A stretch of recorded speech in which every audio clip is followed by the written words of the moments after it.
കരുവന്നൂർ സഹകരണ ബാങ്ക് കള്ളപ്പണ കേസിന്റെ അന്വേഷണ ചുമതല ഉണ്ടായിരുന്ന യൂണിറ്റിൽ നിന്നും ഡെപ്യൂട്ടി ഡയറക്ടർ പി രാധാകൃഷ്ണനെ മാറ്റി.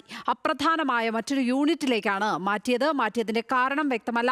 നേരത്തെ സ്വർണ്ണക്കടത്ത് കേസിൽ ഇഡിയുടെ അന്വേഷണ വിവരങ്ങൾ ചോർന്നതിൽ ആരോപണ വിധേയനാണ് ഈ പി രാധാകൃഷ്ണൻ. വിവരങ്ങളുമായി സഹിൻ ആന്റണിയാണ് ചേരുന്നത്.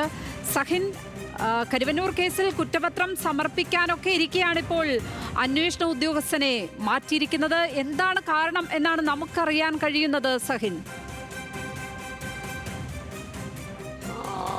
ലക്ഷ്മി, അതായത് മനസ്സിലാക്കാൻ കഴിയുന്നത് കരുവന്നൂർ കള്ളപ്പണ ഇടപാട് കേസുമായി ബന്ധപ്പെട്ടുകൊണ്ട് അന്വേഷണം പുരോഗമിച്ചുകൊണ്ടിരിക്കുകയാണ്. ഇതിനിടയിൽ അന്തിമ കുറ്റപത്രം സമർപ്പിക്കാൻ ഇഡി മുന്നോട്ട് പോകുന്നു.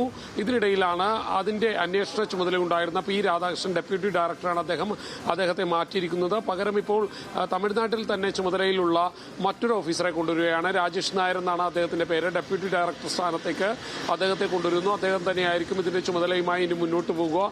കരുവന്നൂർ കള്ളപ്പണ ഇടപാട് കേസുമായി ബന്ധപ്പെട്ടുകൊണ്ടുള്ള കുറ്റപത്രം സമർപ്പിക്കലും അതിന്റെ തുടരന്വേഷണവുമെല്ലാം രാജേഷ് നായരായിരിക്കും ഇനി ചുമതല വഹിക്കുക. പി രാധാകൃഷ്ണനെ അപ്രധാനമായ ഒരു വകുപ്പിലേക്കാണ് മാറ്റിയിരിക്കുന്നത്. മാത്രമല്ല, ഈ ഒരു സാഹചര്യത്തിൽ അദ്ദേഹത്തെ മാറ്റാനുണ്ടായ ഒരു സാഹചര്യം കൂടി നമ്മൾ പരിശോധിക്കേണ്ടതാണ്.